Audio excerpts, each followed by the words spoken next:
Hi friends, வாங்க நம்ம கொட்டைமுத்துங்க பாருங்கள். இது பேரிச்சம்பழம் செடிங்களா. ஒரு ஒரு வருஷம் 6 மாதம் இருக்குங்க பேரிச்சம்பழம் செடி வச்சு பாருங்கள், எவ்வளோ உயரம் வந்திருக்கு. அதுக்கப்புறம் வாங்க கொட்டைமுத்து இந்த விளக்கெண்ணெயெல்லாம் தயார் பண்ணுறாங்க இல்லைங்க, விளக்கெண்ணெய் விளக்கு வைப்போமே, அந்த எண்ணெய் தயாரிக்கிற மரம் அந்த செடி இது தான் பாருங்கள்.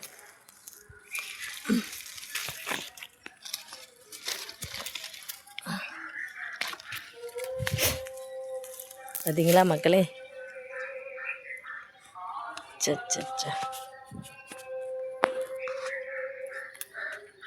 பாருங்கள். ஐயோ, உடஞ்சி போயிடுச்சா பாருங்கள் மக்களே. பார்த்தீங்களா கொட்டைமுத்து. இதுக்கு இந்த செடி பேர் கொட்டைமுத்துங்க. இப்படி தான் இருக்கும் விதையெல்லாம். இதுக்குள்ளே நல்லா இது என்ன முத்தில் இப்போ தான் இளமட்டாக இருக்குது. இது வந்து முத்துனதுக்கப்புறம் இந்த காயை வந்து தட்டி காய போட்டு அதுக்கப்புறம் உடச்சி இதில் கொட்டைமுத்து இருக்குங்க. பாருங்கள் விதைங்கள எப்படின்னு. இந்த இன்னும் கொஞ்சம் நடுத்தரமாக இருக்குன்னா இது ரெடி இன்னும் முத்தில். அதுக்கப்புறம் காய போட்டு இதை வந்து மறுபடியும் உடச்சி அதில் கொட்டைமுத்து உள்ளே இருக்குங்க.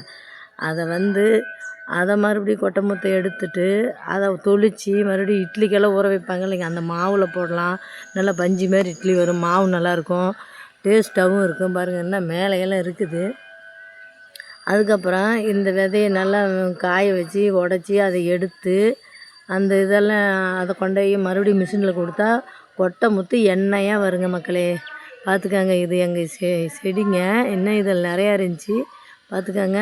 இந்த மாதிரி தான் இருக்கும் கொட்டைமுத்துங்கிறது. இதில் தான் விளக்கெண்ணெய் வருங்க, ஆட்டி எடுத்தால் விளக்கெண்ணெய். அதுக்கப்புறம் கோயிலில் கூட இந்த மாதிரி எல்லாம் குறி சொல்லுவாங்கள்ல, அதுலையெல்லாம் கூட இதை எடுத்து இந்த எவல் வாழமெல்லாம் பார்ப்பாங்க. அப்புறம் இட்லிக்கு ஊற போடுவாங்க, இட்லி மாவில் போடுவாங்க. விளக்கெண்ணெய் இதில் தாங்க மக்களே வருது. இதில் தான் விளக்கெண்ணெய் பார்த்துக்காங்க. நல்லா இந்த நிலக்கடலை கடலக்காய்ன்னு சொல்கிறோம் இல்லைங்க, அது மாதிரி இதுவும் இதில் தான் விளக்கெண்ணெய் வருது மக்களே. பாருங்கள் இதனோட கருத்து.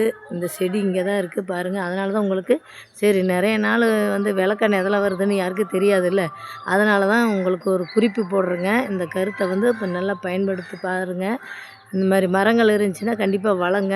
இதில் தாங்க கொட்டைமுத்து. இது வந்து முத்துனுச்சின்னா நல்லா காய போட்டு உடச்சி கொண்டே மிஷினில் அரைச்சோம்னா எண்ணெயாக வெளியே வரும். அதில் கொட்டைமுத்து மரங்க இது.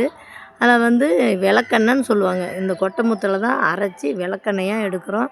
பாருங்கள், விளக்கி வைக்கிற எண்ணெய்க்கு இந்த கொட்டைமுத்து மரம் தான் பார்த்துக்காங்க. விதையெல்லாம் நிறையா வந்துருச்சு. அங்கேயும் மேலே இருக்குங்க, உங்களுக்கு காமிக்க முடியல பாருங்கள். எங்கே இருந்தாலும் இந்த செடி வந்து நல்லா வளர்த்துங்க. நிறையா இருந்துச்சுன்னா காயெல்லாம் காய வச்சு நல்லா கொட்டைமுத்து கொண்டு போய் கொடுத்து அரைச்சி விளக்கெண்ணெயாக வெளியே வருங்க மக்களே. இது தாங்க பார்த்துக்காங்க உதாரணம்.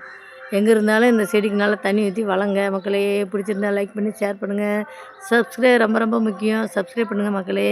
நாங்களும் யூடியூப்புக்கு புதுசு. சப்ஸ்கிரைப் பண்ணி லைக் பண்ணுங்கள். பாய்